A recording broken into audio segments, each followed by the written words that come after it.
समास आठवा. काळ रूप निरूपण. श्रीराम. मूळ माया जगदेश्वर, पुढे अष्टधेचा विस्तार. सृष्टी क्रमे आकार आकारला. प्रथम मूळ माया म्हणजेच जगदीश्वर होता.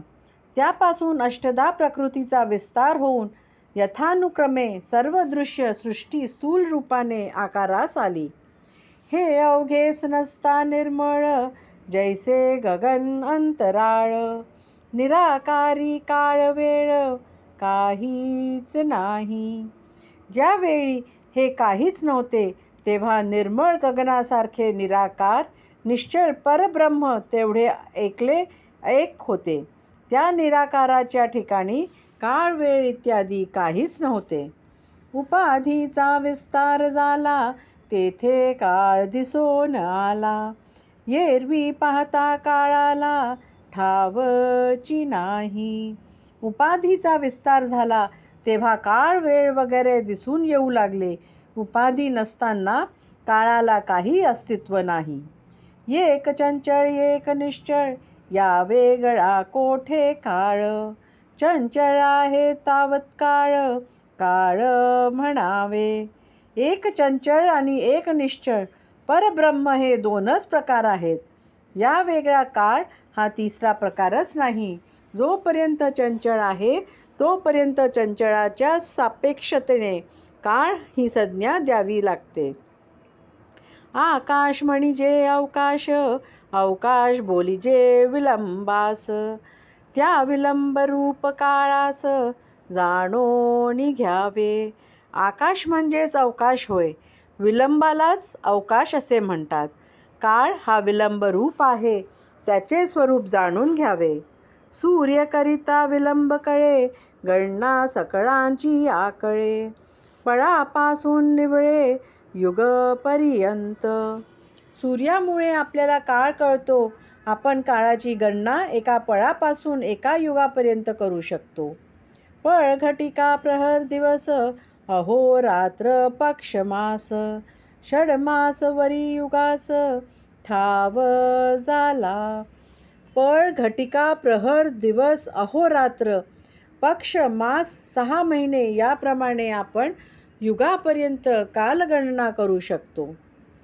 क्रेत व्रेत द्वापार कळी, संख्या चालली भूमंडळी. देवांची आयुष्य आगळी, शास्त्री निरोपिली. त्यानंतर कृत त्रेता द्वापार आणि कळी अशी 4 युगे या भूमंडळावर चालत आली आहेत. याखेरीज देवांची आयुष्ये वेगवेगळ्या शास्त्रात वर्णिली आहेत.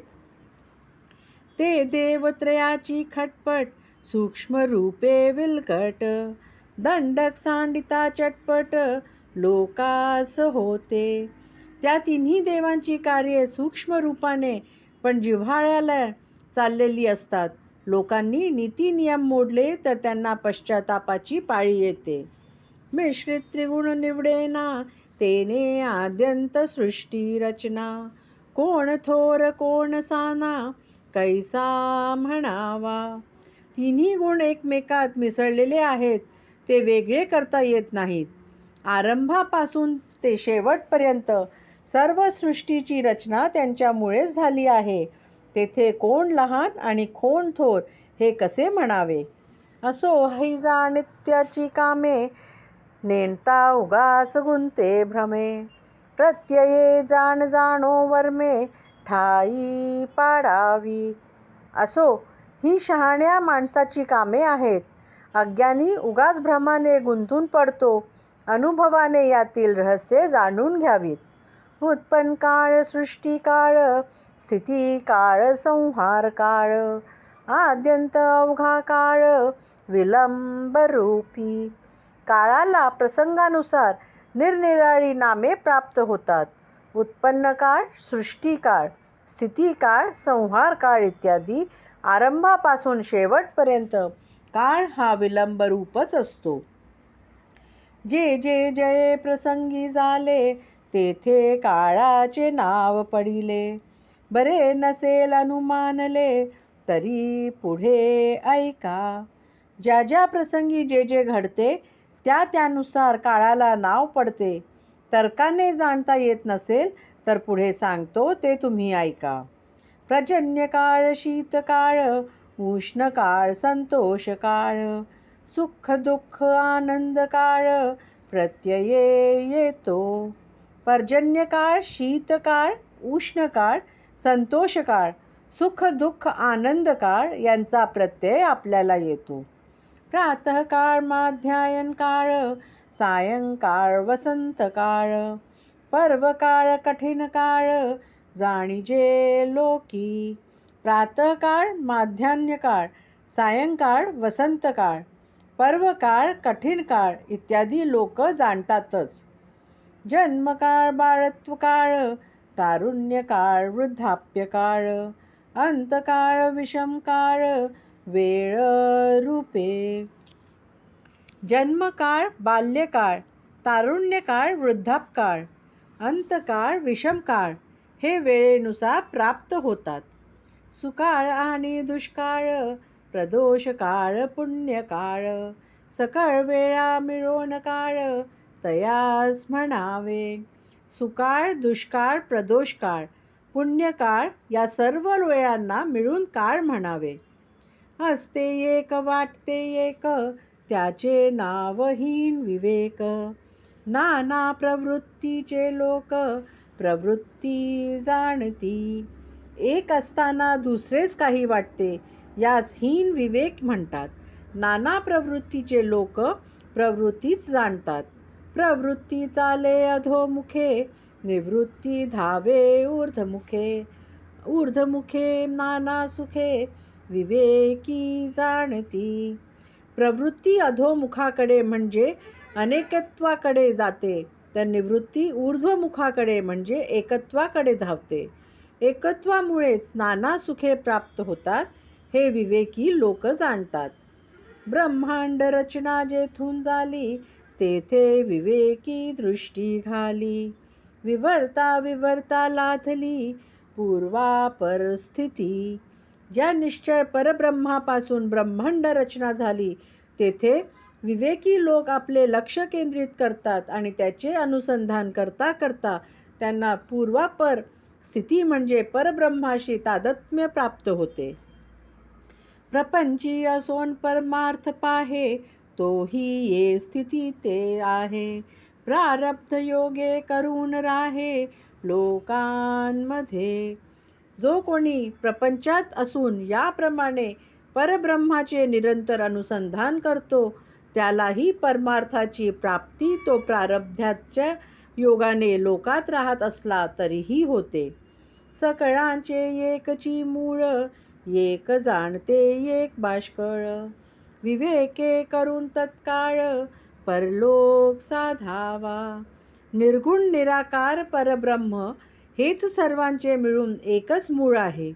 काही लोक शहाणे असतात, काही मूर्ख असतात. शहाण्या लोकांनी विवेक करून तत्काळ परलोक साधावा. तरीच जन्माचे सार्थक, भले पाहती उभय लोक. कारण मुळीचा विवेक, पाहिला पाहिजे. असे केले तरच मनुष्य जन्माचे सार्थक होते. भले लोक असतात तेच इहलोक आणि परलोक दोन्हींचा विचार करतात. म्हणून विवेकाने मूळ परब्रह्मात पर्यंत पोहोचले पाहिजे. विवेकहीन जे जन, ते जाणावे पशु समान. त्यांचे ऐकता भाषण, परलोक कैचा. जे लोक विवेकहीन असतात ते पशु समान जाणावेत. त्यांचे भाषण ऐकून त्याप्रमाणे आचरण केल्यास परलोक कुठला. बरे आमचे काय गेले, जे केले ते फळास आले. पेरिले ते उगवले, भोगिती आता. माणूस अविवेकीपणाने वागला तर आमचे काय नुकसान होणार. त्याने जे केले असेल त्याचे त्याप्रमाणे फळ प्राप्त त्याला होतील. जे पेरले असेल तेच आता उगवेल आहे आणि तेच आता त्यांना भोगावे लागत आहे. पुढेही करी तो पावे, भक्ती योगे भगवंत फावे. देव भक्त मिळता दुनावे समाधान. पुढेही जो जसे करतो त्यास तसे फळ मिळते. म्हणून भक्तियोगाने भगवंताची प्राप्ती करून घ्यावी. देवभक्ताचे मिलन झाले की समाधान दुप्पटीचे वाढते. कीर्ती करून नाही मेले, उगेच आले आणि गेले.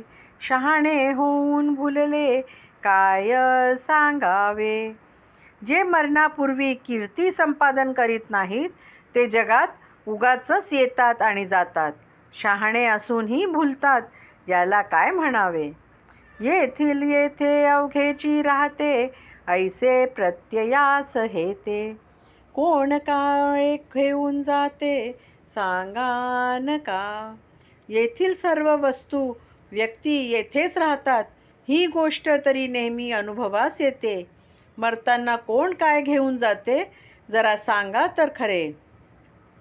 पदार्थी असावे उदास, विवेक पाहावा सावकास.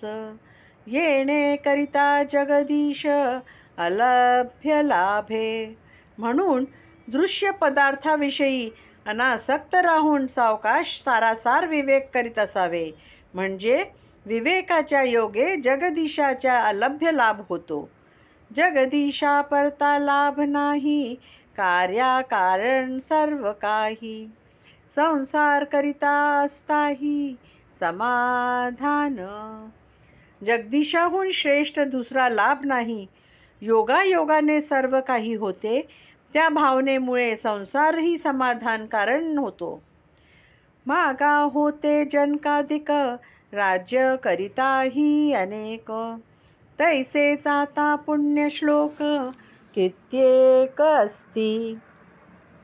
पूर्वी जनकाधिकासारखे अनेक राजे राज्य करीत असतानाही मुक्त झाले. त्यांच्यासारखे पुण्यश्लोक आताही अनेक आहेत. राजा असता मृत्यू आला, लक्ष कोटी कबूल झाला. तरी सोडीना तयाला, मृत्यू काही. एखादा राजा असताना त्याचा मृत्यूकाळ आल्यावर त्याने मृत्यूला लक्ष कोटी द्रव्य देण्याचे कबूल केले, तरी काही केल्या मृत्यू त्याला सोडित नाही. ऐसे हे पराधे न जिने, यामध्ये दुखणे बहाणे. नाना उद्वेग चिंता करणे, किती म्हणोनी. असे हे मानवाचे जिणे अत्यंत पराधीन आहे. त्यातच दुखणी बाणी, नाना उद्वेग, नाना चिंता यांनी माणूस त्रस्त होतो. ते किती म्हणून सांगावे. हाट भरला संसाराचा, नफा पाहावा देवाचा. तरीच या कष्टाचा पर्याय होतो. याप्रमाणे हा संसाराचा बाजार भरलेला आहे. यात देवाची प्राप्ती, हा नफा कसा मिळेल ते आधी पाहावे. त्यासाठी कसून प्रयत्न करावेत, तरच सर्व कष्टांचा मोबदला मिळतो. इति श्री दासबोधे गुरु शिष्य संवादे काळ निरूपण नाम समास 8वा. इति श्री दासबोधे गुरु शिष्य संवादे काळ रूप निरूपण नाम समास 8वा समाप्त.